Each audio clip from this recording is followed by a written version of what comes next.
Okay. Okay, next slide. Thank you so much for that introduction.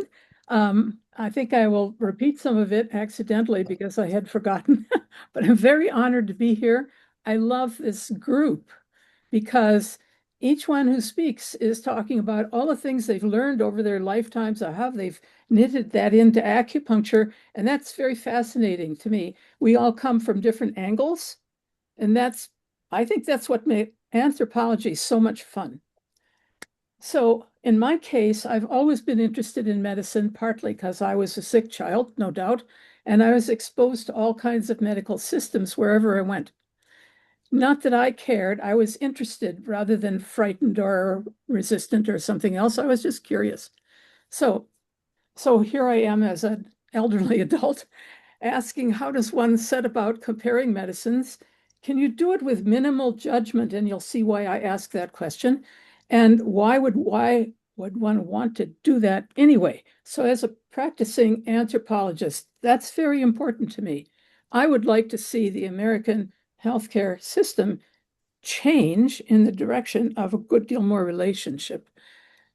So, in order to do these kinds of things, as anthropologists know, at least some anthropologists know, you need to know about yourself. And that is what interests me, is how we identify our own assumption patterns and put them to work in doing anthropology or in living our lives and not irritating everyone in sight.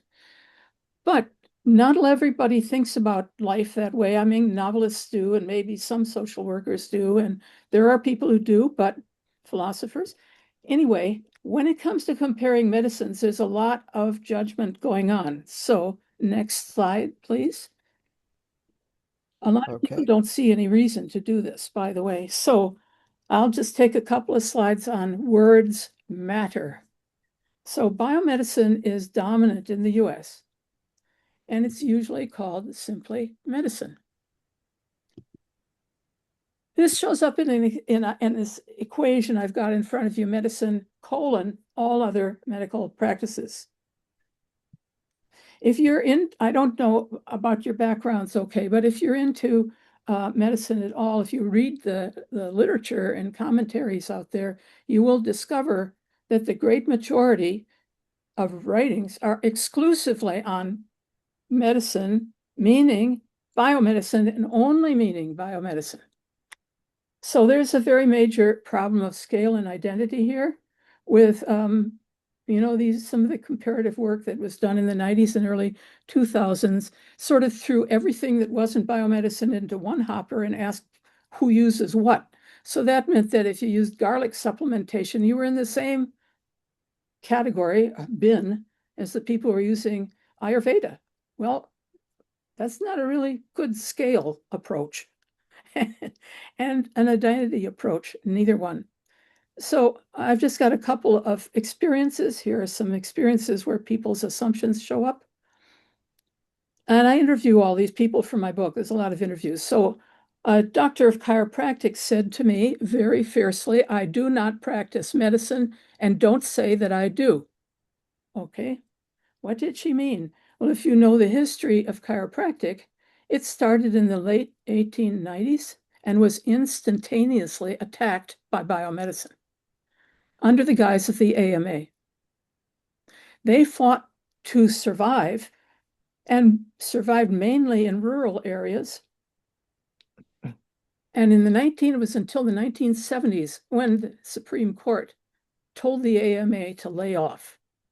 And from then on, chiropractic has grown in a more normal manner, but they are still very self-conscious. They don't practice medicine, they practice the philosophy of chiropractic. That's how they call their explanatory model. So I was also lecturing at an acupuncture school some years ago when the president was talking to the graduating seniors who are about to come into my seminar. And he said to them, you may not practice medicine. You may not diagnose. Well, what they'd been doing the last 3 to 4 years, what have they been learning?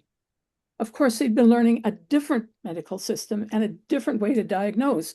But since he didn't say biomedicine, they took that, these young people, as I just wasted 4 years of my life. What am I going to do in this world? They were very frightened. 3 little letters could have avoided that fear. Now we come to a new MD. Well, my old MD was retiring, and she said, why don't you go to my partner? Same office. I said, okay. When I went in the first time and she asked me about myself, I said, I practice acupuncture. And she responded, I am a medical practitioner. You are not. I don't want to hear any of that from you again. You will do as I tell you. Next slide, please. Do you think I stayed with that same doc? All right, so back up one, please. So when I talked this over with my husband, he said, well, you know, you're not going to get them to stop saying medicine. He's probably right. He said, how about we got everybody to say healers? Well, we can't do that either, okay? Because for biomedicine, they don't do healing. That's an other word. What they do is treat and cure and manage and control. But in other medicines, they treat, they teach, they realign, they heal, and they transform from the root. These differences are very deep. They're very interesting. And of course, you're going to read them, I hope, as metaparadigmatic differences. Right now in the US, everybody is terribly excited about integrative medicine, and that term is being used all over the place. So what does it mean? It means that biomedicine leads. Other people have tools. We can borrow them. Fine, but the borrowing is done without any attention to the explanatory model within which the medicine practices or functions. And I could talk about that in extension with on the subject of research, but I won't. We don't have time. So this is why I use the word plurality and I avoid the word integrative or integration. Next slide, please. So I guess you've already heard about who I am. And so I'll do this fairly fast. So the doctorate was in human biology, not anthropology. I'm not a cultural anthropologist. As soon as medical anthropology appeared on the scene, which is in 1967, no, maybe, so, I don't know, somewhere in there, I started using the term medical or nutritional anthropology for myself. The name of my book, which I've been working on for some time, as you see, is Six Medicines, Six Gifts, Steps to a Plural Medicine for the United States. I've taught at 2 universities, full-time, and did research in Alaska, Mauritania, Sri Lanka, Belize, and the US. Now, interestingly, 1991, I was hired to be a scientific researcher at one of the 2 first acupuncture schools formed in the US. I was hired to survey acupuncture patients. In the end, we managed to survey 6 clinics in the US, and the paper was published in 1998. No similar work has ever been done, sadly, and this paper is still read and published. But they were very chary of science. And what does that mean? Well, the head of the school was eager to have science because he felt that would raise the reputation of acupuncture. Of course, he's culturally correct. So he went off to Johns Hopkins from Columbia, Maryland, and started talking to researchers. And they said, why, sure, we can study acupuncture. Just, those needles are nice tools. And what are those points, those acupoints? Well, we'll do the needles and the acupoints and we'll figure it all. And he said, no. He was really, really turned off and he left. And from then on, and he told everybody at the school. So here he comes along and he hires a scientist. And from my point of view, I've been a scientist since I was a little tiny kid and started asking why. And they were horrified that he had hired a scientist. Oh, no, the enemy's inside the walls. Well, to me, I was in fact a stranger walking into a native community, right? So I had to do the work. I agreed to do the work, and I started talking to patients and asking them, what do you experience? What does this mean to you? And then I came up with a questionnaire I wanted to show to the faculty who did not want to speak to me. But finally, a couple of them said, okay, we'll speak to you. And they read it and they said, is this science? I said, yeah, this is science. And then they said, doesn't look like science. This is qualitative science. I'm interested in how people think. And they said, people think, okay, well, that interests us too. That's what we want. So in the end, after several iterations, we got a questionnaire they liked. And then we sent it off to 6 clinics. We got very good data back, both quantitative and qualitative, because you have to speak to your audiences. And that's what happened at that school. So it no longer exists. It was swallowed up.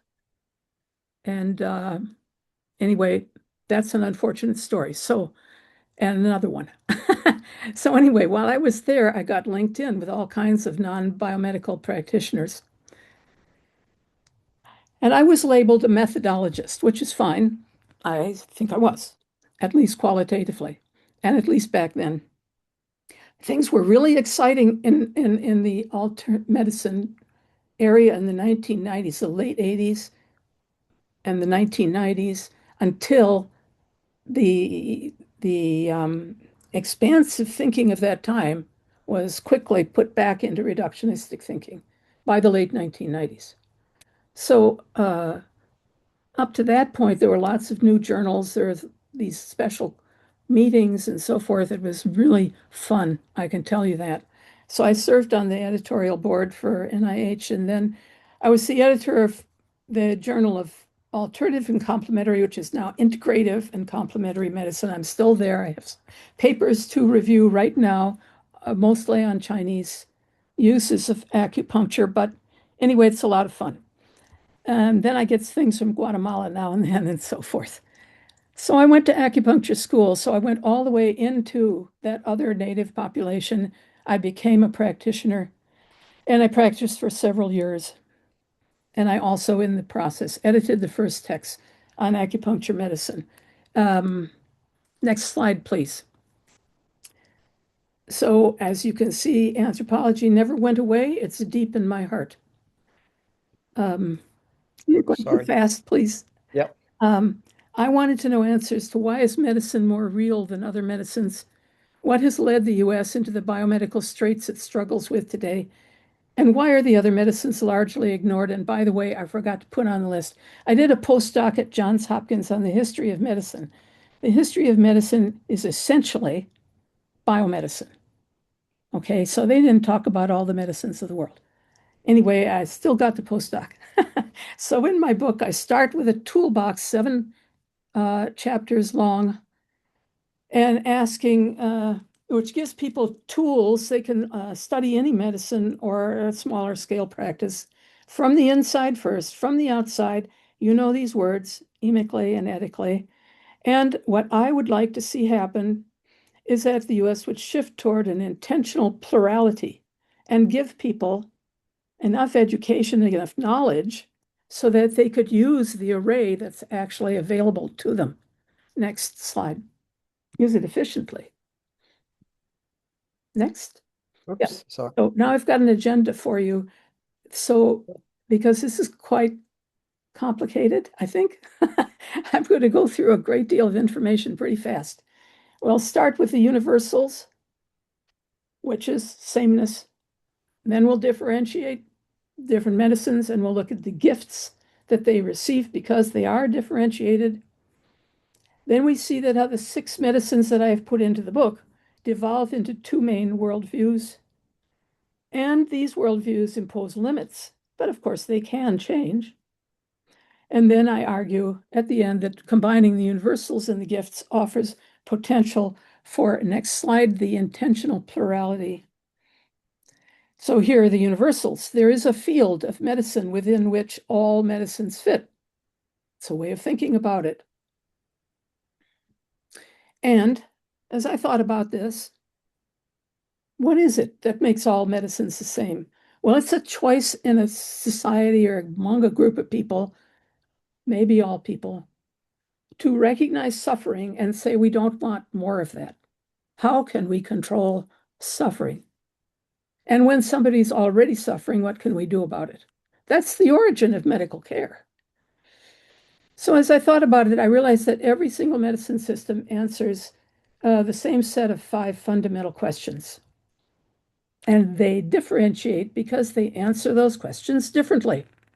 And that's helpful because we can now, from our side here, we can tell them apart. These are the 6 that I have put into the book. So the universal is they all attempt to control suffering. East Asian medicine, shamanism, biomedicine, chiropractic, homeopathy, and Christian Science. And of course, over there on the right is the many more in the world. Next slide, please. All right, they differentiate. Now there's a unified field here. I can still put I can control this to some extent. Anyway, the unified field's at the top, and that's the model is guided by their preferred meta paradigm, and that's the context. The medical system is one form of action within that context. So we use the term explanatory model, and I made it red on this map. Look at that. That includes the history of it, the teaching of it, and the practicing of it. And it is called a profession, or at least it was called a profession. On the outside, looking in and servicing the inside are a lot of other things like research, technology production, issues of social acceptability, economics, law, politics. It's all on the outside. Next slide. Next. Okay. No, back up one, please. So as I mentioned, beyond universal, there are gifts, and they are the gifts of having differentiated in different environments, different histories, and so on and so forth. And I'm defining them as the differences among systems that yield distinctive concepts, skills, and technologies. So we can go, I have 5 chapters doing that, so 4 chapters doing that for 6 systems. And I can't give you much detail today, but there are some concepts that are terribly important. Is the system focused on connection or is it focused on separation? That's the most fundamental question from the outside. If it's focused on connection, they speak in terms of networks or of body persons or of models that are very integrated, especially constitutional models. It used to be called humoral models. Okay. And they expect global responses to care. That is to say, it's not just the pain in the knee that is being treated, it's the whole person. So they have no problem with realizing that people in pain get depressed and that people who are depressed are in pain. That is perfectly obvious in a connective type of medical system where we use the words both and. There's a lot of other characteristics. The people who are interested in separation are really focused on the physical body malfunctions with the model, Cartesian model, that parts can be repaired. And they're really into either or. The American population is really into either or, which is part of the problem we're having so much with politics today. Okay, so every medical system has a technology. The major technology of shamanism, for example, is a drum. And I'm not sure biomedicine would think of that as a technology because they are focused on machinery and on devices, blood pressure equipment, and MRIs. And in between, you have a very sophisticated technology like acupuncture needles.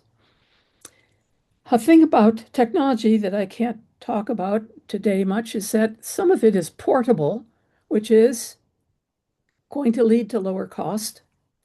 And a lot of the biomedical stuff is not portable. Even if you put it on shipboard and you take the ship to various ports around the world, it's not portable. Okay, next, please. Tim, next slide. Yep. Oh, sorry. Sorry.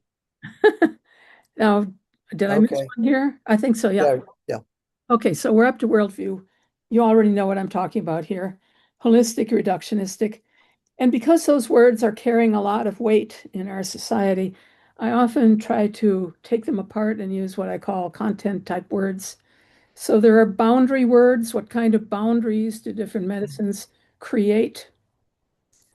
Some of them are really not into boundaries. East Asian medicine doesn't have a concept of disease. Has something called a pattern of malfunction, and that pattern is so flexible that if you're treated, it disappears. Contrast that to a biomedical disease is very bounded, it's very defined.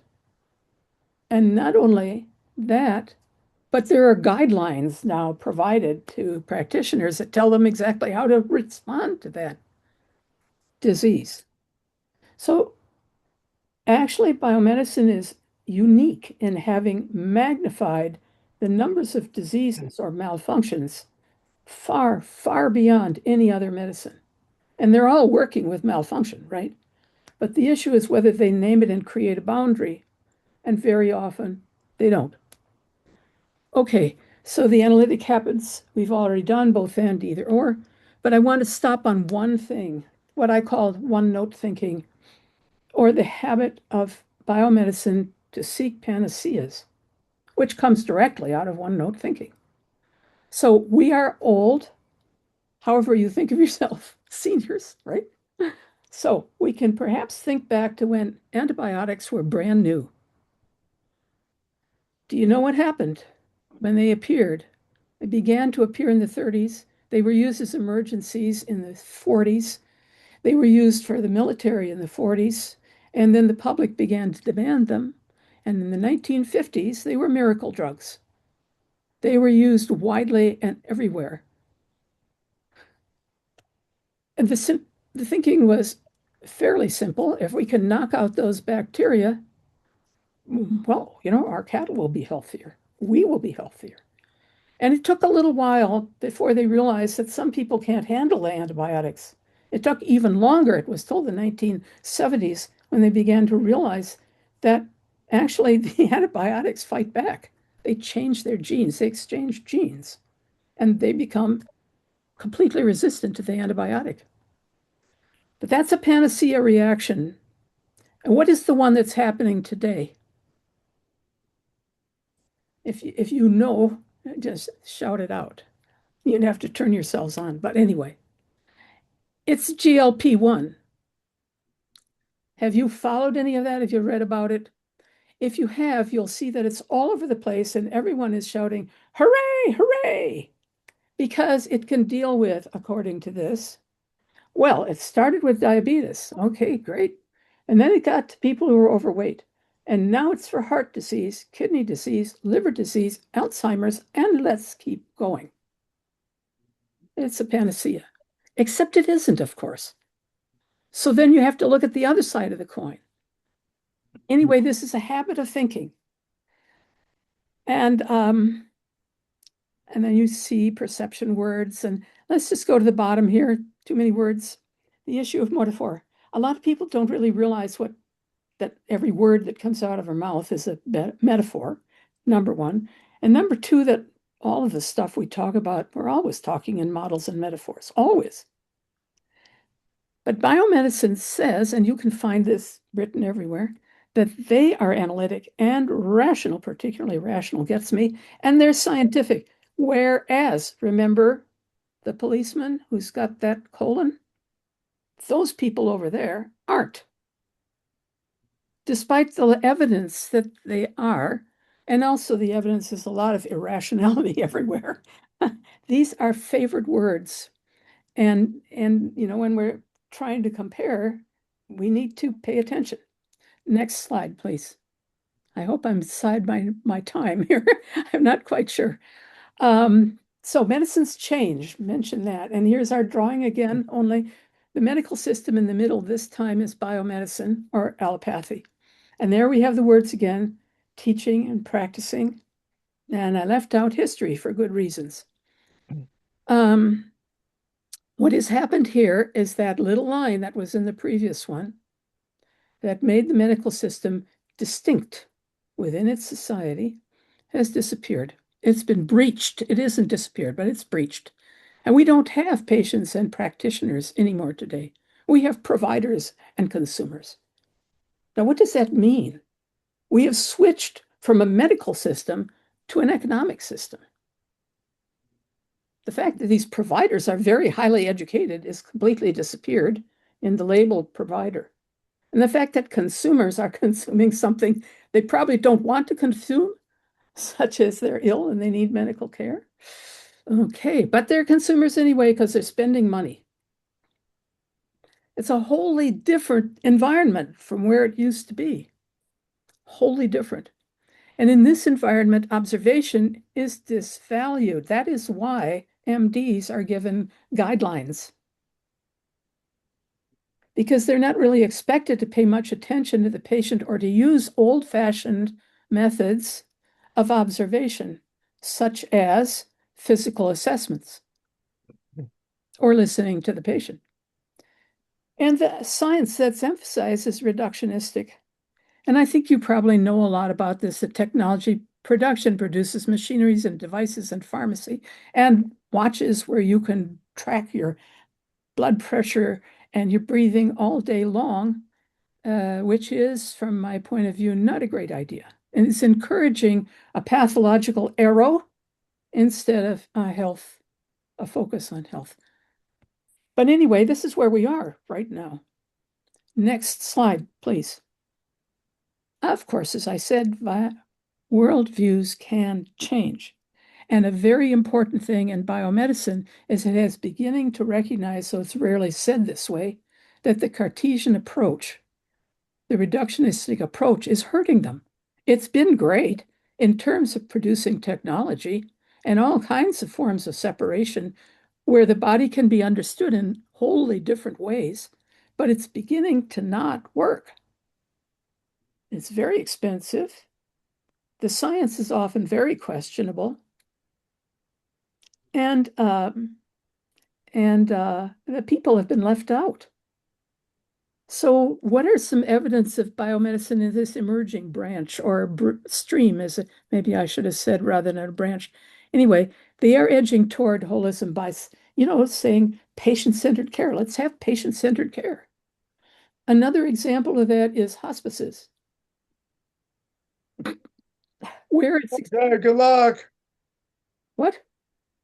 Sorry, no. Good luck. Anyway, that's an example of trying to focus on the patient, the dying person, rather than stuffing them full of technological care. And there are many others, of course.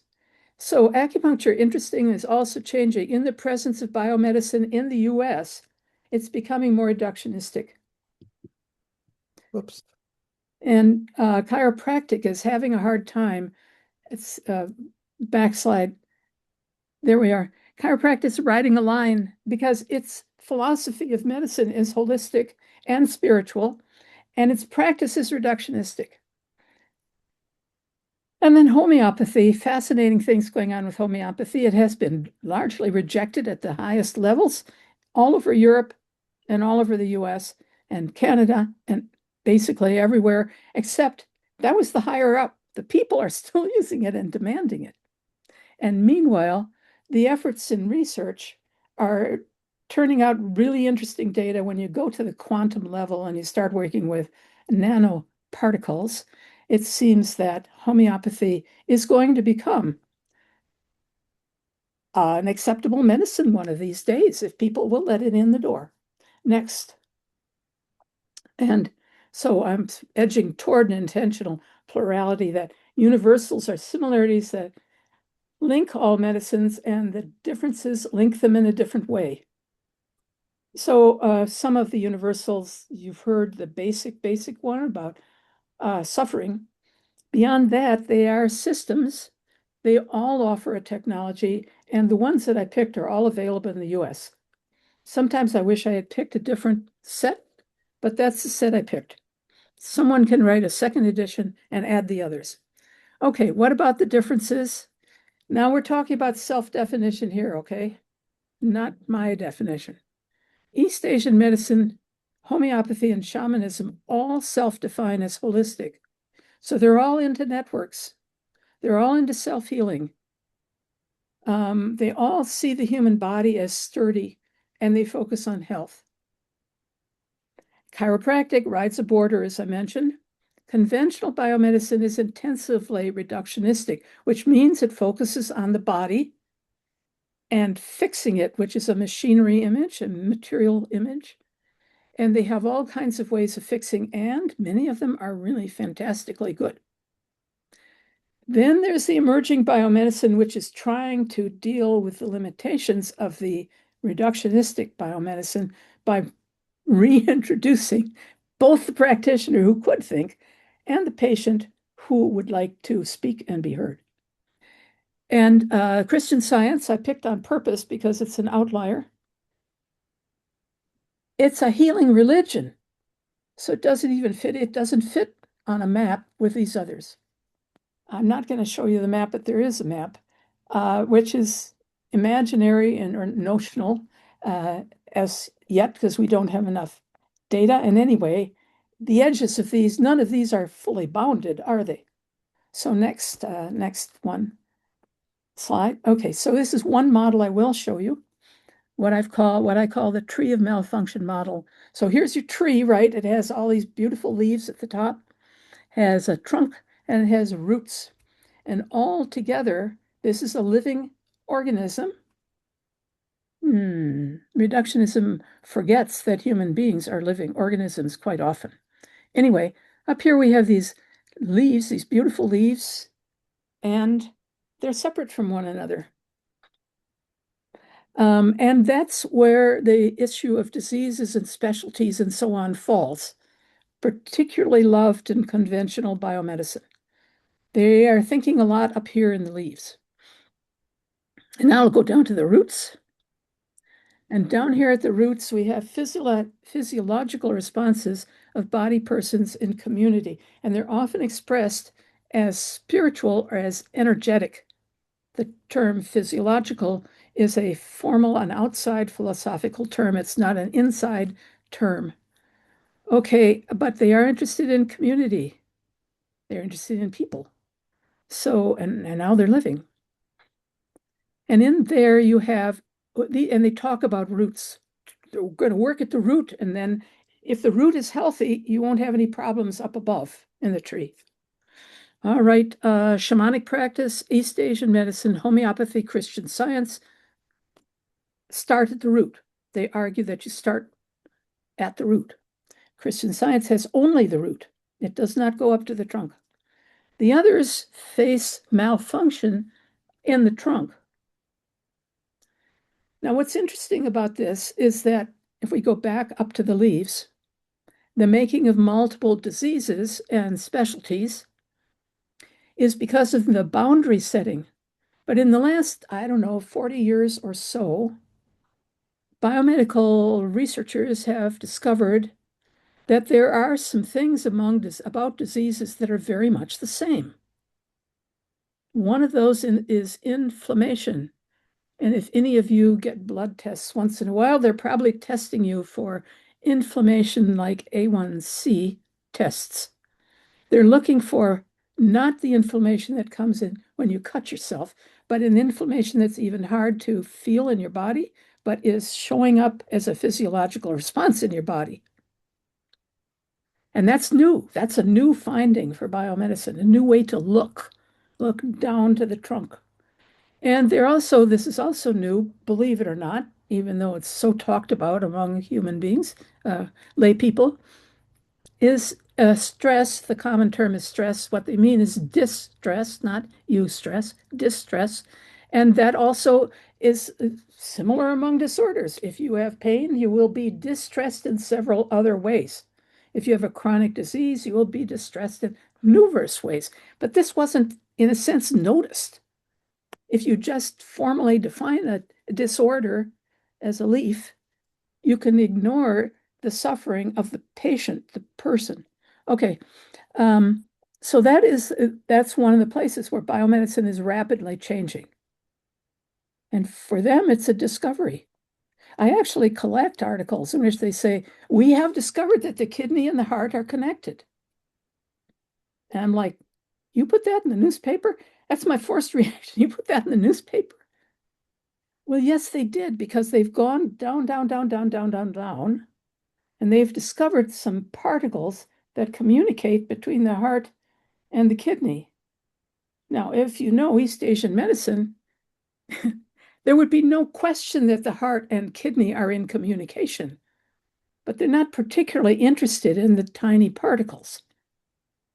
So these are differences among medicine. They fascinate me. Next slide, please. And I think they could be used in some way to help the US, which is struggling mightily with dominance, the effects of dominance of biomedicine, and the effects of biomedicine no longer being itself, but being a scientific kind of practice in a business model. So if we, I showed you on the tree overlap on the trunk.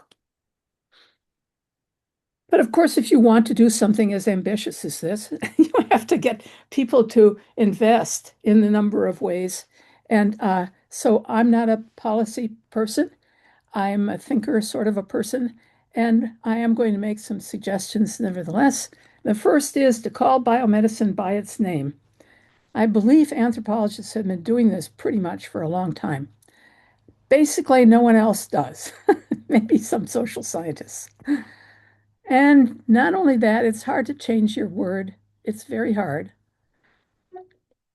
But speak of biomedicine in parallel with other medicines, not top-down language, parallel side-by-side language.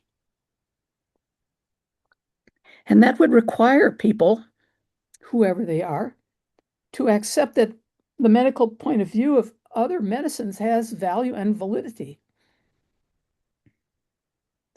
Okay, and one thing that is happening is that in biomedical schools, there are some pretty big efforts to try and teach something called compassion. And they usually do that by trying to introduce some anthropological ideas and studies of other peoples. And with any luck, I'll be teaching a class like that next spring. Yeah.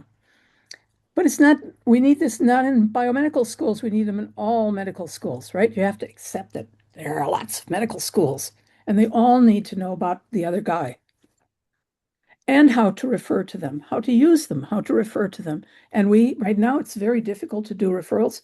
Sometimes they're illegal. Okay, and link the computer system in the history forms that was in the paper today, the failure of linkage, causing all kinds of legal problems. And then the reductionistic approach to holistic practices needs to change. And we need to move toward systems and complexity designs. I work on that with some colleagues, and I can tell you there is movement in that direction. Next slide. I'm at the end of my talk. Thank you for your listening. I hope you have some questions and comments. I'm eager to hear.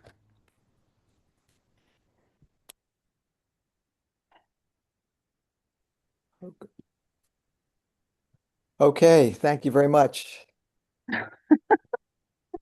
I also clap for the audience. All right.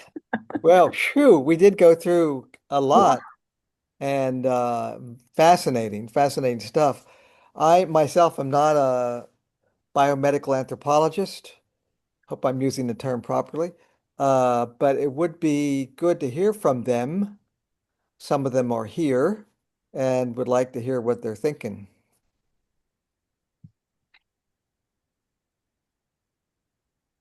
Yes. Okay, Suzanne, go ahead. I'm not a biomedical anthropologist, but I do have an important question. I mean, what about Bobby Kennedy and what he's doing? I mean, maybe you have some advice for him or some comments about him? Because right now, all of this has become very, very central and urgent, hasn't it, in the US? Yes. I have considered trying to get my book published abroad to avoid the current administration. The things that I have in my book have nothing to do with what Mr. Kennedy promulgates. I have quite a section on vaccination of long discussions of it and how it is produced and why it's valuable. Um, and I don't know, what can I say? So it's a question of not throwing out the baby with the bathwater is what you're saying. What he's doing is just thumbing his nose at all science, actually. He hasn't got much knowledge of medicine or science. He's got opinion, a lot of it. And Yeah, unfortunately, in the present situation, he can hire lots of people to promulgate his approach. Well, um, uh, I do not agree with him. I do look at everything he and others say because probably in there is a little point that matters, sure. that is relevant. They are, however, magnifying people's fear of vaccinations, which was already present in the 1840s, and and um, and in that way, they're increasing the potential for illness in the society. Watch the hantavirus discussions in the next few months. Yeah. Okay. Yes. Um, Stephen Schenzel, do you have a okay, question? Stephen.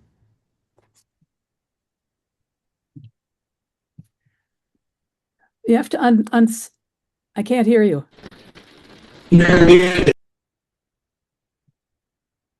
You muted yourself again, Yeah. Stephen. Okay, Okay. good, good. Uh, your talk raises lots and lots of issues that we seem to pass through over the years. Um, Hard to say when medical anthropology came up. I think to some degree it could be identified with the work of Leighton and others up in Canada because he started hiring anthropologists, and then anthropologists were hired into medical schools. But the point I want to look at is the integration of these various systems. Okay. To some degree, I think you posit that integration as including a wide range of practices and systems of medicine from the world. And I wonder if it's best to put it in a big supermarket so that individuals can go through the aisles and pick what they're interested in. Maybe we underestimate uh, patients or people seeking healing when we put it all in one location. Mhm. The second aspect is we've got to look at variation. So I'll tell you a quick story. In my early days at the University of Connecticut School of Medicine, I was asked to provide a lecture on Puerto Rican health and Puerto Rican health practitioners.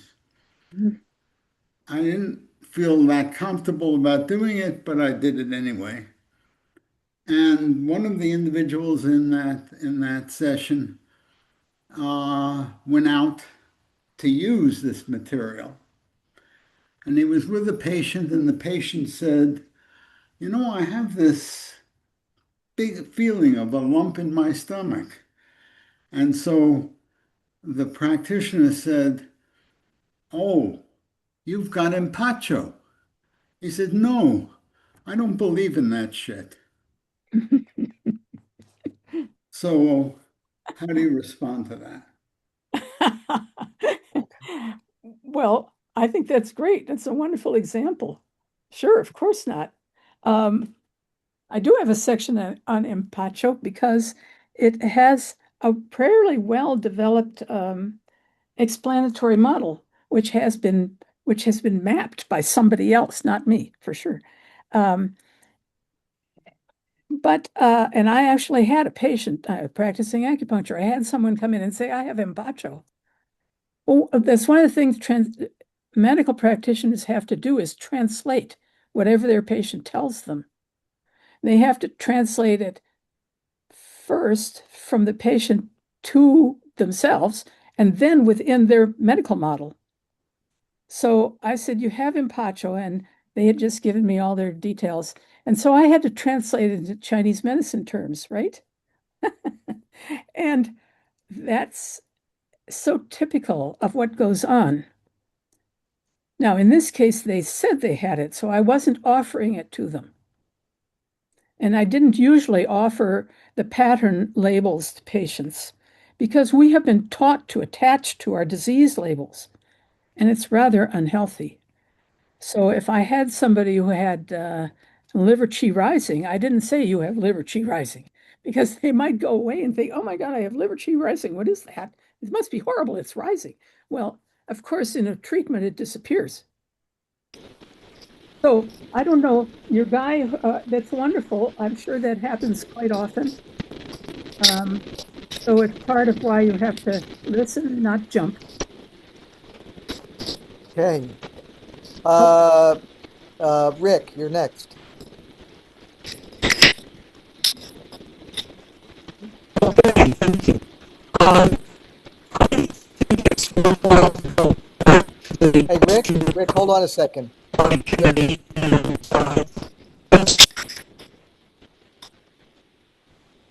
Rick, hold on a second. Rick, there's a problem. I'm not hearing you clearly. I don't know whether it's you or somebody else.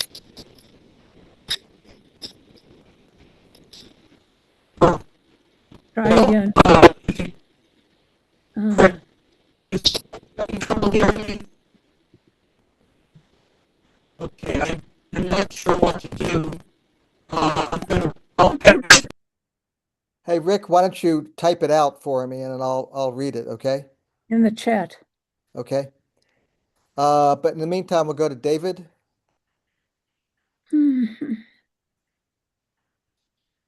Claire, that was an absolutely fascinating presentation, and I can't wait to get your book when you complete it and read it. I think it.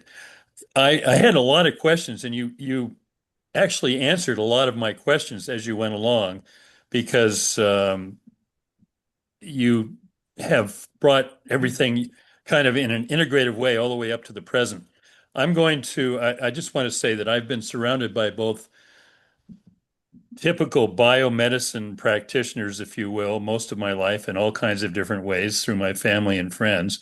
And also, of course, as an anthropologist with anthropologists and with other societies and other kinds of views of the cosmological world that they are in which they practice their healing.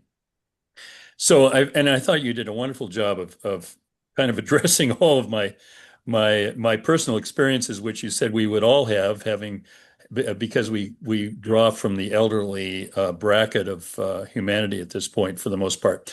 My quick question is, you mentioned you collect newspaper articles and various articles about how amazed you are at what people suddenly are finding out about how maybe how related many of these disciplines or practices or ways of seeing healing are. Did you happen to see an article that appeared in the New York Times a couple of days ago, um, in which it talked about how we suddenly in the 21st century have found a circulatory system in our body that apparently the Chinese have known about for a couple of thousand years, um, and compared the discoveries in the 1600s by Harvey and others of the blood the blood circulation of the blood system and the lymphatic system, and now we have this interstitial discovery of circulatory uh,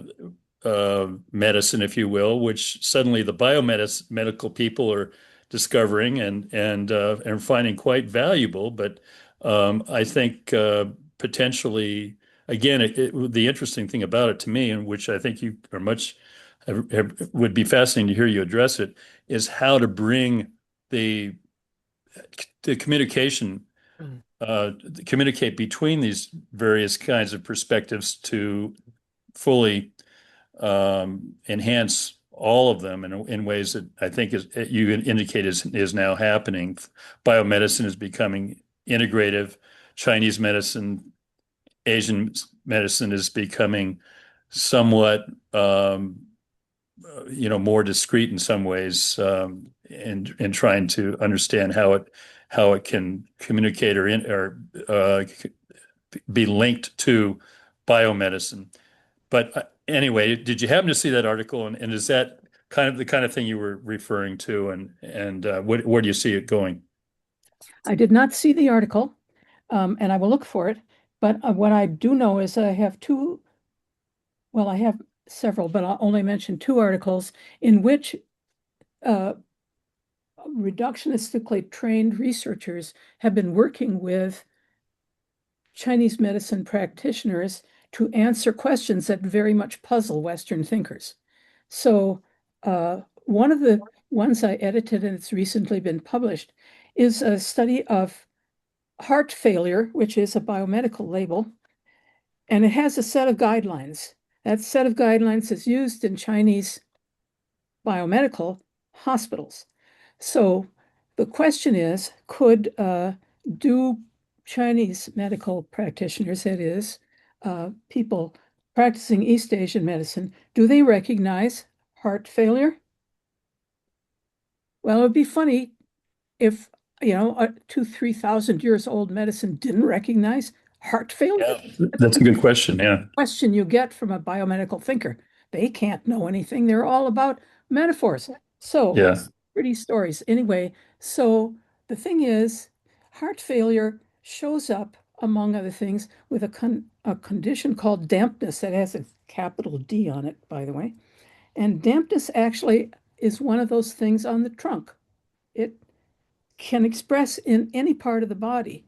But in heart failure, as you may know, one of the ways it expresses is that the heart can't pump the lymph efficiently, and people swell up. Their ankles swell, their bellies swell, they can't breathe very well. Well, of course, that pattern is known. And so in the Chinese hospitals, Chinese medicine hospitals, they've got two kinds in China. They're so sensible. And they came up with a questionnaire to see if it could be a guideline. And for a whole year, they went 700 different patients who were new patients were assessed using this guideline. And when they figured it all out, when the researchers got to enter at the end and they boiled it all down, they got exact parallel. The two they were identifying 4 levels of malfunction using dampness concepts or using the biomedical concepts of heart failure. So to answer your question, that's just one. There's another fascinating one Fascinating. where they embryologists, okay, embryologists were looking at embryological oddities. One is that people who are born with odd lung malfunctions usually also have malfunctions in their thumb and their first finger. Well, that didn't make any sense. I mean, what does the lung have to do with the thumb and the first finger? Well, of course, in Chinese medicine, it's part of the model. So when they began to work with the Chinese, they said, but of course, this is the colon and this is the thumb, and they work together. Right. Oh, ding, ding, ding, ding, little bing, bing, right? And the same Right. thing happened with the heart. The heart is over here. So kids who are born with malfunctioning hearts usually have problems with their baby fingers and all the way up the arm, right along the channel, which Those are wonderful examples. see, so I put both of them in the book and I have some others. I'm probably going on too long, but I'm happy to go on as long as you ask me questions. So yes, David, there's fascinating stuff out there. What we have to get more for other medicines, but I'm of course fascinated by Chinese medicine and biomedicine, and I love putting them together. So, and I hope you read the article. I think you might find it. I'll find it. I'll find it for sure. Yeah. Okay. Okay, Annapurna.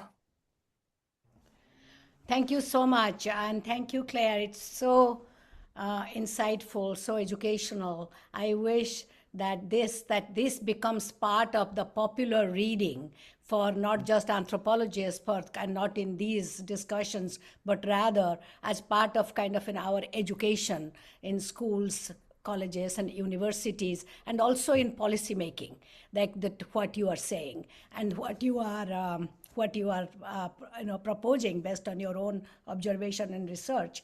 I really like the term that you use, that kind of how integrative is all about leading, like you said, that kind of how biomedicine leading, and then hence the term pluralistic that you are referring to.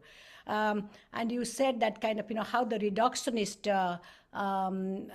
the reductionist system, that how acupuncture is getting integrated. But similarly, I see the age-old knowledge system, that kind of whether it is Ayurveda or homeopathy or kind of that we know Unani, that in the Indian context, that is becoming so politicized that what gets the attention and what does not. That nobody talks about Unani, but everybody is talking about Ayurveda. There is now a ministry that in India, because thanks to, of course, the kind of the conservative government. So what the point that I'm bringing in, that how these other medical knowledges or other knowledge systems are trying to become scientific, become kind of to be accepted, popularized as part of biomedicine, or kind of being scientific. That's something I was wondering that what you have to say. And also at the same time that because this kind of reductionism, how it can be also, because in the process of trying to be scientific, what are they losing, what's kind of what is going on there. And so many in the popular trend that we see, everybody is becoming a doctor, that using this sort of knowledge system.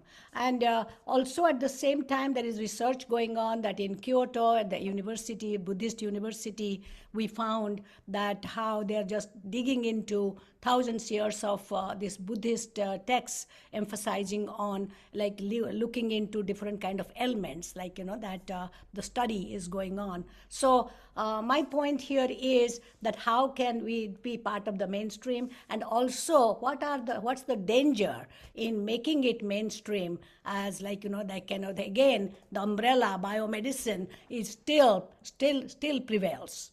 Thank you. Fantastic. Yes. Yes, all things you brought up are so important. Let's see. First, India is ahead of the curve because their effort to combine, not throw away their traditional medicines, but to combine them into a national oversight group is wonderful, and will become an essay in the book. That's number one. The business of trying to become scientific, in fact, is part of the problem, because the definition of scientific has been conflated with reductionism. And there are other ways of practicing science. The 60s and 70s started us on systems. And the systems is the new form of systems, by the way. Gosh, I could go on. The fourth law of thermodynamics is just emerging, and it says the other three don't deal with living systems. We do. So when you start dealing with living systems, reductionism doesn't make a lot of sense unless you're simply being descriptive. But as you know, description quickly becomes judgment. Anywhere easily becomes judgment. So, okay, so the conflating science with reductionism, we have to undo that knot. Because if you want to study holistic practices and hands-on practices in particular, you get all kinds of terrible messes doing RCTs and other similar rigid designs that don't allow for live humans and for variability. They're trying to get rid of variability, but we live in a variable world. So that's why we have systems, and we're now having complexity research. And the question about the danger is huge. And I don't know how I'm going to heal it. I'm not do not know how I'm going to deal with it in chapter 13, because I can see people saying, oh, yeah, sure, we'll take those others in. They can do the primary medicine. We'll do the important stuff. Okay, and so I'm putting in a whole essay on using acupuncture for stroke. Does anyone know acupuncture and herbs for stroke? Okay, this is something that's called tertiary disorder, or and gives you tertiary care in biomedicine. And actually, a stroke care is only moderately effective, and I can't say much about it. It hasn't been studied much in East Asian medicine, but there's an enormous literature on it, which I have to dig into, and I don't want to because I want to finish the book. But anyway, it's there. It's just been sent to me by a colleague with whom I do complexity research, and I'm going to come up with a discussion, including I have two acupuncture practitioners who told me how they treated stroke. Okay, so people are going to acupuncturists for stroke care in the hospital. The patient asks for the help in the hospital. Okay, so instead of that being very out there and outre, why couldn't that be normal? Just normative. Yeah, sure, of course, why not? Hey, they know something about stroke, the same thing. In 3,000 years, you probably have seen a few strokes and you probably have dealt with it. So there is a danger of biomedicine again saying, okay, fine, we'll take the tertiary care. You can have all the rest. And we'll still underpay you and we'll still under-admire you. So I have to find a way around that without saying most of what I just said. It'd be a little politer, but it's terribly important that that not happen. You're absolutely right. So maybe you can help me. Any of you could help me in figuring out how to phrase this kind of thing so that we don't get another throwaway. It's very easy because it upsets. Okay, so it upsets biomedical people who are fearful of losing power, right? All kinds of power. I won't list them. So in England in 19, where am I? In 2007, the nice organization, the National Institute for, anyway, measuring among medicines, measuring quality, they came up with a list in 2007 when it was still new, saying there are all kinds of ways to treat low back pain, commonplace low back pain. And the first is exercise. And the second is acupuncture and chiropractic. And the third is psychological care. And the fourth is biomedicine. Whoa! They put biomedicine at the end of the train. And it was removed. They took it out. They threw it away. Guess what? I'm saying the same thing in 2026. There is a thing there for patients to read, for anyone to read, what the heck, that gives a whole spiel about low back pain, what it is, and blah, blah. And then there's a table that tells you where to go when. Guess what? What's the first thing you should do? Exercise. Yup. And then the next thing are these other things: massage, chiropractic, acupuncture, osteopathy. And then there's psychological care. And then finally, there's biomedicine. Because, and here's something that happened when I was a practitioner, people would go in, they had pain in their back or they had pain in their foot, and they'd get an injection of something to stop the pain. So, of course, they're going right on using their backs, they're using their feet.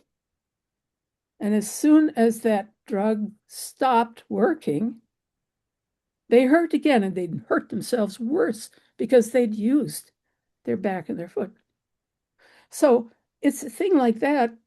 That's why you want the biomedicine to be at the back, because sometimes physical backs are actually damaged and they actually need something more than chiropractic. But most of the time they don't. Most of the time they don't. So I just put it there for hoping that people reading the book would say, I have low back pain. I wonder if I could go without those shots because they don't seem to help. And again, I have lots of articles of that kind where people say it didn't help. And and so actually biomedicine has a very hard time when it doesn't help. And if you want to read read the autobiographies by MDs, they're fascinating. It's a whole world of upset people because they didn't know what they were doing to their patients. Dennis, you're next.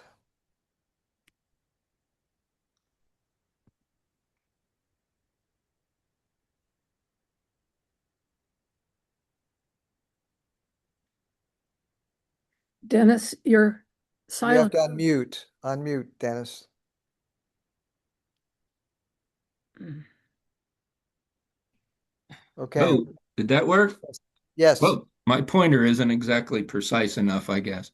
So, Claire, thank you for your summary of all your work over these years, and it's very impressive. And you're actually very quite courageous to be raising these issues in the way that you have. And you know, you and I have been discussing these things for a good while, and it's good to see your work come into fruition. And I I guess I would like to start because some people here aren't familiar with. I'm a medical anthropologist, and what Claire's doing here is very important, but it's part of a whole line of work that anthropologists have been doing over the years. And Claire, if you just might give me a moment, I can mention a few of the people. And so, you know, back in the 1980s, we had well, the Society for Medical Anthropology was formed in about 1972, you know, as a professional organization within the AAA. And but we have some notable folks who were focused specifically on comparative healthcare systems. So that's the genre I believe you're into is the comparative analysis of healthcare systems. And so Hans Baer was focused on that in the very early on in a book called Encounters with Biomedicine. And I happen to have a chapter in there on my work and on diabetes. But Arthur Kleinman came out with Patients and Healers in the Context of Culture in his work in China. And that's specifically dealing with Chinese medicine and comparing with biomedicine.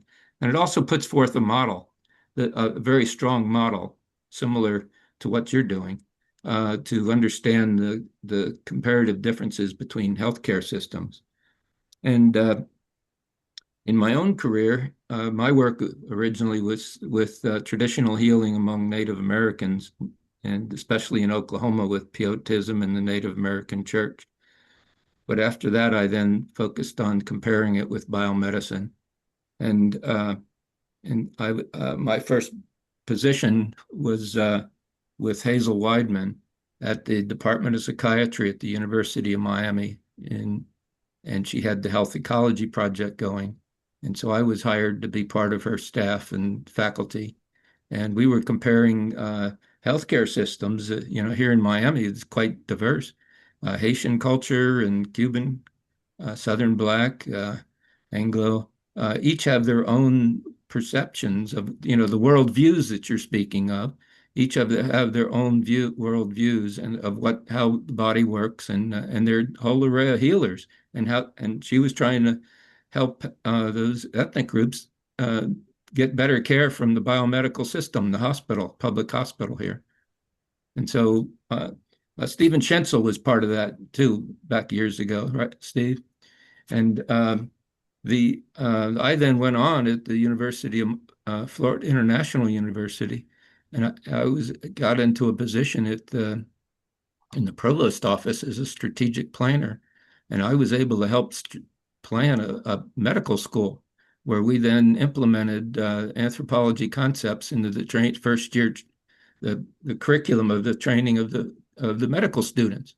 And we focused on the lived experiences, how to get in the curriculum for the doctors, up and coming doctors, not only to have clinical care and book work and lab work, but also to be in touch with a neighborhood community for a period of time for their training, which was quite innovative for biomedicine. So I'm trying to reveal here that there's certain ways that anthropologists have already done a lot of this work. But I'm honoring you, Claire, because I've taught this for 30 something years. I retired, 3, 4 years ago, and I ended up publishing a book, Anthropology and Medical Education, and how anthropology can affect medical education. So the question comes up: how do we make change? And it's applied medical anthropology. And Stephen is a notable character in that whole history. And but after I published that book, some of you even know this trajectory because that's when I joined the ASA, is when I retired. And the uh, the SMA asked me and Iveris Martinez to form an interest group, the Health Professions Education Interest Group of the Society for Medical Anthropology. It's now formed, and we now have a third chairman and co-chair. But we've included health professions of all kinds. It's just not biomedical health professions. It's acupuncture, whatever health professions around the world are welcome. So the part here of once again, I honor you in putting together a model, and there are these other models out there, and each medical anthropologist teaches it in their own way. But I honor what you're doing, because when you put your book together, you're gonna have another audience that is going to be educated and trained and questions, from what your work is doing, and you're reinterpreting things in the words and the model that might make better sense, to the populations. So some of the points I want to clarify is in the writing of your book, what is the audience you're aiming for? Is it to influence biomedicine? Is it influence the policymakers? Is it or the people of the world who need care? I'm not quite sure. Right now, it sounds like it's a very academic publication, um, but here's another point: is that we're now in you can just tell by the American anthropology meetings coming up, we're on the verge. We're being threatened as a discipline in what we teach and what our foundation. And when it comes to medical care, Hazel Weidman there at the University of Miami, she was one of the leaders of the cultural competence movement of medicine and training of care professionals on providing culturally sensitive, culturally appropriate care. That fits into the category of diversity. And our education systems throughout the United States are now being threatened to remove anything that has anything to do with diversity. So, Claire, you come in at a time that's really challenging. Here in the United States, they don't even want this taught. Let's see what she says. Okay, Claire, go ahead. Well, absolutely. First of all, thank you for that list of leaders, because I know them all. I think Hazel's gone a while, but I knew of her work. Let's put it that way. Of course, I'm using information from Kleinman and from you, and I've published with Hans Bayer. Stephen, I don't know you very well. I'll have to get to know you better. But anyway, strategic planning, yes, good. What I hope is happening to me, I will become an adjunct professor at Georgetown, where they have a number of years of teaching a whole semester of comparative medicine. They don't call it that, of course. They call it integrative or something like that. And I speak at that. I provide a workbook so that the students can have some way to pull the same stuff out of the varying lectures. Every lecture comes at a different angle. And at the end, when they tell me what they've learned, it's remarkably close to what I'm writing, in the sense that they understand the differences in a points of view, approaches, and they help me map Of course, I give them a simple map and they fill it in for me. And it's fascinating to see what comes out because, of course, they too are different people. And so they get off on different issues. Well, great, they go in there. So I think there are 77 biomedical schools. We have to say biomedical, remember, today that are trying to teach courses on compassion and cultural competence. They still use that term, and which is perfectly okay, I guess, and so forth. And yes, the issue of diversity right now is a really tough time. And I know that it's kind of almost ironic. I wrote this at a time when it had been much more easily, I began to write, I mean, more easily swallowed, but today it's a tough pill. And I am hopeful that in another 2 years, because the book's not going to come out for another 2 years, and some miracle happens. You got to time it here. So I'm kind of hoping that the timing is better than if it came out right now and it would be attacked. It will be attacked anyway, every book is, but if it's a reasonable attack, that's all right with me. And then you asked who my audience is. Well, you're correct.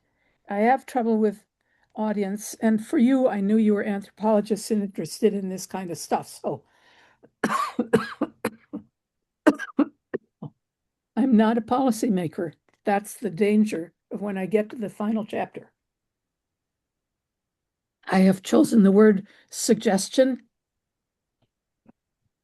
and to deal with that issue, but I will be speaking to policymakers before I finish chapter 13.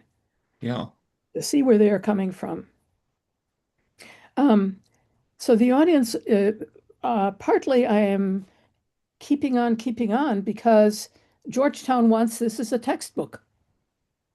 So if those other 77 schools also want it as a textbook, it would replace Mikosi, who's with whom I wrote for quite a while. And he's not writing, he's not publishing his book anymore. So they're using what is essentially an old book. And anyway, he just had a chapter. He didn't have a message. And my book is all integrated, as you noticed. So anyway, it would become a textbook. Textbook. Okay. And that would be very nice, but I know the population wants to know the same things.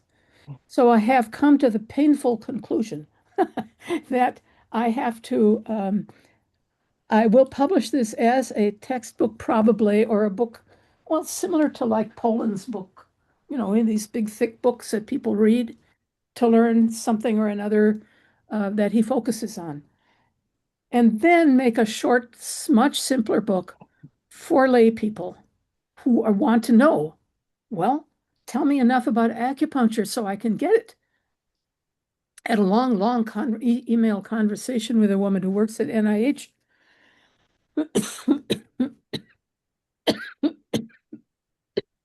A biological scientist.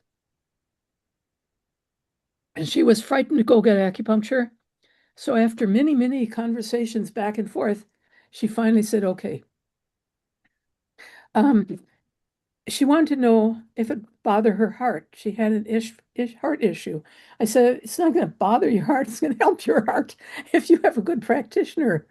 Don't be afraid to explain yourself because we have been trained not to explain ourselves, but to let the doctor explain ourselves to us. It's very fracturing for the human being. It's damaging, very damaging. Yeah. And the other medicines don't do that to you. They have a horizontal relationship. I could go on and on about this, but the effects of that, and in fact, when you have a good communication between a practitioner and a patient, I want to use those words, by the way, practitioner and patient, their brain waves come into sync. There's evidence on this, lots of evidence on this. And you can start with infants and their mothers. You can start with the infant being held by someone. And if that someone feels good to the infant, if you go into an anxiety producing situation of any kind, and then you're going to get along, you're going to heal, or you're going to find a way, okay? If that doesn't happen, if this happens, Mhm. it's pretty useless. You won't heal, basically. You'll keep coming back for more. I wish they'd listen to me. I wish they'd listen to me. These are the complaints about many biomedical environments. Now, I'm not saying that all you go to another place and all environments are being good. Of course not. These are individual people who are practicing the medicine, right? You can get a really nice MD who hugs you and pays close attention, and you're going to get another who says, enough of that. Same with acupuncturists.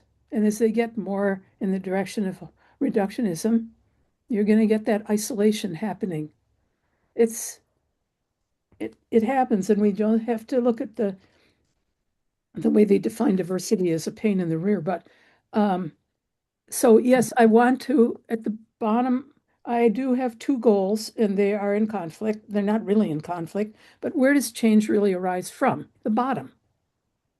It's not these guys who are making pots of money off their bureaucratic games with Epic, for example, uh, the the uh, the forms that your MDs use to keep track of the data they wish to keep track of. Um, it's the people at the bottom that says, "I don't like you. I'm not coming back," or they say, "I'm using acupuncture. Write it down." Right? And the other thing is, in rural areas, people are more willing to try on the whole.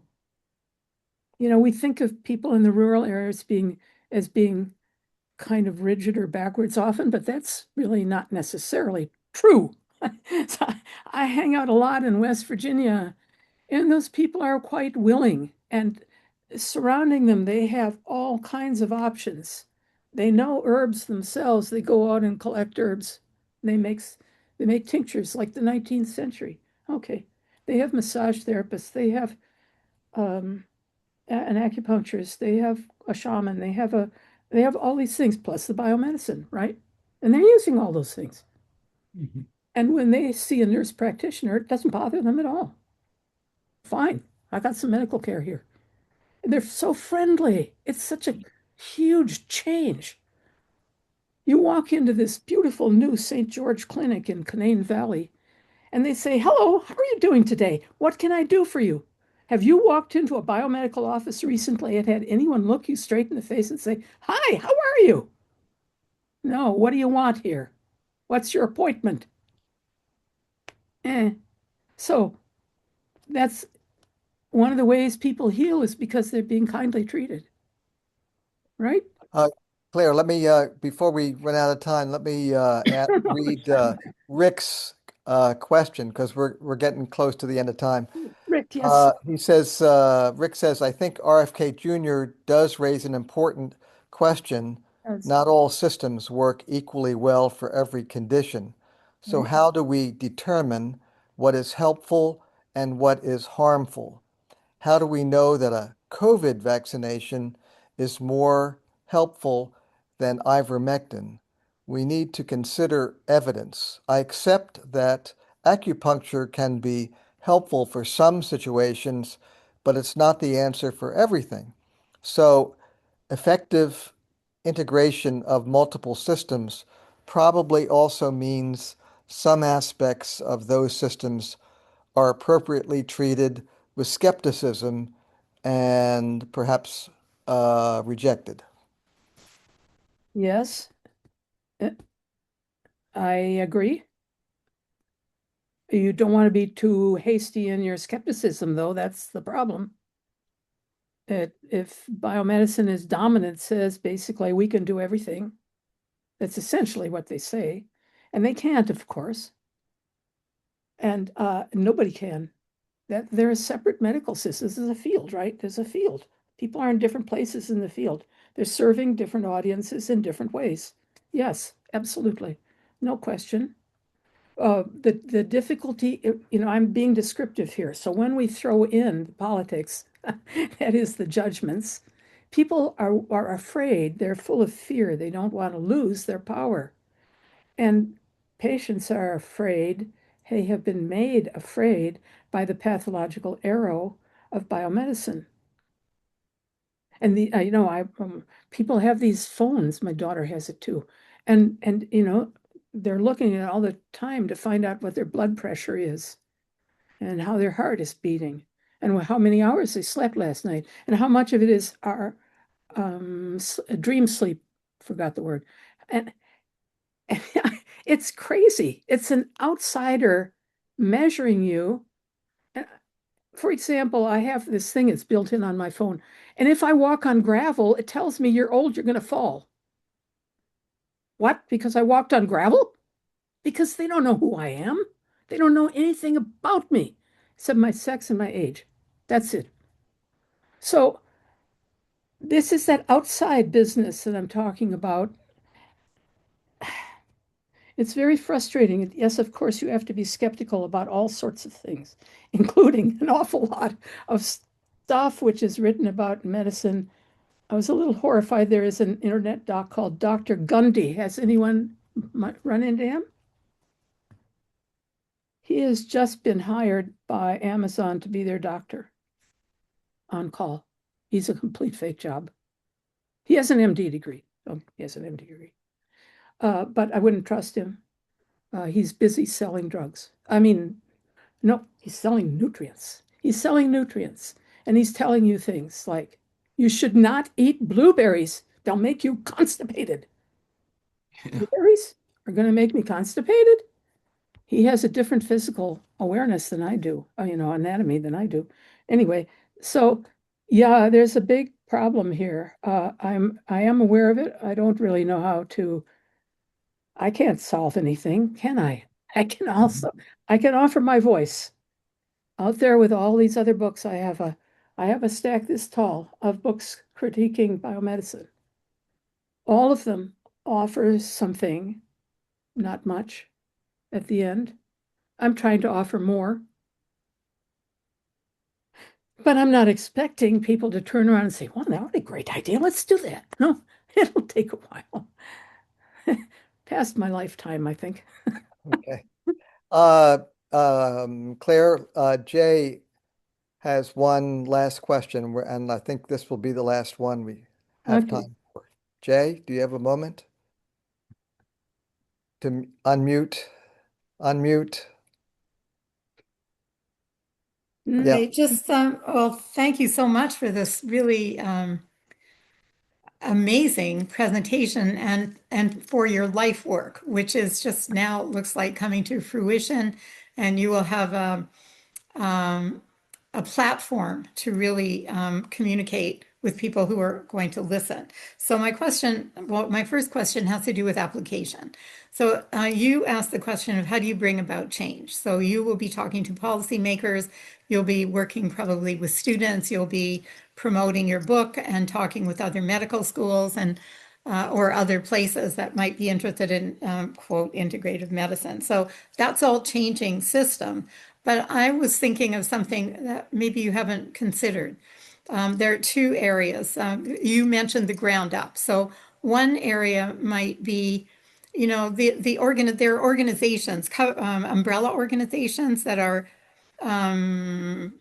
they're disciplinary organizations, whether they're Ayurvedic or homeopathic or whatever. So they don't necessarily talk to each other. They don't necessarily communicate with each other. So one thought, there won't be time for you to answer this, but maybe you can send us a written answer. What about bringing them together in various settings to talk about what it means to work together? Do they rank themselves, or are they ranked among themselves as in addition to in relation to biomedicine? So that's the first thing. The second is, what are we going to do about AI and health algorithms, especially in relation to insurance companies? Because that is where the decisions are going to be made in the future in capitalistic medicine. So again, that's too much to answer right now, but I want to hear what you have to say or read it in your book.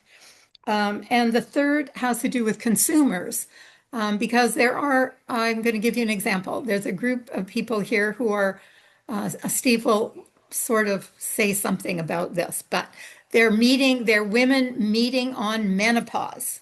Uh-huh. Well, that sounds like, oh, why are we talking about menopause? Everybody goes through it. If you're female, maybe if you're not, you go through it as a partner, whatever. It's not that important. Well, it's a great platform for talking about bringing together multiple practitioners from different perspectives to address this comprehensive global problem, which is the transition from one state to another for women and the men and other partners that accompany them. So, and those are consumers, and they are asking for different approaches to treatment, let's say, or to managing their condition. There are lots of other groups like that. So I'm going to leave it at that, but you can see I'm a community organizer at heart, and I think you have a great place to be talking about these kinds of ideas in addition to the content of your book. Well, thank you so much, Jean. Actually, I am putting into the chapter for patients, which is the last chapter, and they're not patients when they read the chapter. And a whole section, there is a whole movement being developed on the moon issue for American Indian women. And it's very cool. It's very interesting out of the University of Utah. So I'm going to put in a little essay on that. There is another one. I like to do this stuff because I'm trying to wake people up a little bit. So Chinese man was hired by the Beijing, he's an expert in Tai Chi, and he was hired by the Beijing Olympics to figure out what to do with the paralytic Olympics, how to keep the people healthy. And he taught them Tai Chi in a wheelchair. So it is spread, it was used in the US, now it's used by the Paralympics all the time. And I'm putting that in the last chapter. It's sort of like there are ways and means, people. Let's get to it. And that's what I mean, starting at the bottom. It's it's those people who will form those groups, and they will have enlarged effects over time. Claire, the So person you're talking about spoke before you during the chat. Tim asked him to speak. He's doing a couple of sessions for us, and he just won the Praxis Award of WAPA. He's a Yeah. medical anthropologist. So, well, yeah, so he's going to do a couple of online sessions for us on introducing us to Tai Chi on June 10th and June 24th for an hour session at 2 o'clock. Those are both Wednesdays. I will be sending out within 24 hours the flyer for doing this. So, Claire, I think we've kind of reached our time limit, and I just let me give you. Do you have a chance? I mean, is there one last thing you want to say before we begin to sign off?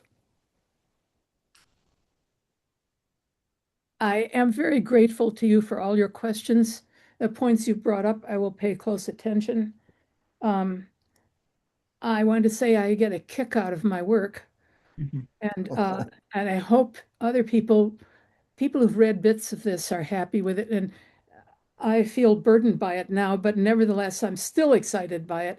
And I hope it will be well accepted, well received, not accepted, received, and that the criticisms are reasonable ones.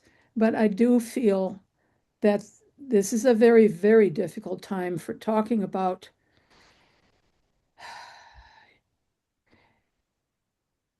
anything that can be interpreted as avant-garde in the US, since there are such large streams of people trying to get back to the 1850s. So what we mostly have left from the 1850s actually are some pretty smart people who wrote some pretty smart poems and books. And so if we went back to the 1850s, that would be better, but they're not talking about that. They're talking about some fairly dreadful ideas. And you know what they are, so I won't say. But I'm very happy. Thank you so much, all of you, for listening and for talking back to me. And if you want to write, please do. I mean, write to me. Please do if you want to write anyway, right? But I'm so careful of my words now. I try to be anyway. It's so difficult. But it is nevertheless fun. I laugh a lot, and there's a lot of irony and skepticism. Sure, if you're going to practice medicine, there's never certainty. There's no certainty. Do it anyway because you would like to reduce people's suffering. Thank you. Okay, well, thank you Well very, very stated. much. Okay. Thank you. Thank you to Thanks you. very much for doing this, and we're very, very grateful. Hi, folks. So we just wanted to, we need to stop now because we've been going on for some time, and I think that I'm really grateful that this was the final talk of our academic term. We'll start up again in August with another group of chats for the following year. And this has just been great. And I just want to remind you again, Zibin Guo will be doing 2 online introductory sessions about Tai Chi. And the idea would be that he would give us some ideas of what's involved, and then we could look locally for people with whom we could further our practice of Tai Chi. That will be on June 10th at 2 o'clock in the afternoon and on June 24th, 2 weeks later. So until then, Tim, may I ask something? yeah, quick. The chat we had last time on the Tai Chi, that was recorded, wasn't it? It is, and I'm working with Zabin to make sure it's edited properly the way he wants Yeah. it. I'm going to send that out. And so that Claire, that chat from last month would be very important for you It if was you on want to in include the I February. Tai was Chi there. there. That was I in was there February. listening and fascinated. It's most excellent. So I had forgotten it was to the senior acupuncturist, Yeah. anthropologist, and so I'm repeating it back to you. I did write to him. He didn't write back to me, but I would like to use his information in a little essay. Okay. You can buy his book. Yeah, I could buy his book along with another few. Okay. He'll send it to you. Okay. All right. Well, thanks a lot, everybody. Have a good summer if I don't see you. Oh, yeah, that's Thank you nice. again for joining in our ASA Thursday chats. Thank you, Tim. It was Thanks, great. Tim. Very Thank you. worthwhile. Very worthwhile. Thank you, Claire, very, very much. Wonderful. Thank you very much. Bye-bye. Bye-bye. I'll be in touch, Claire. Good.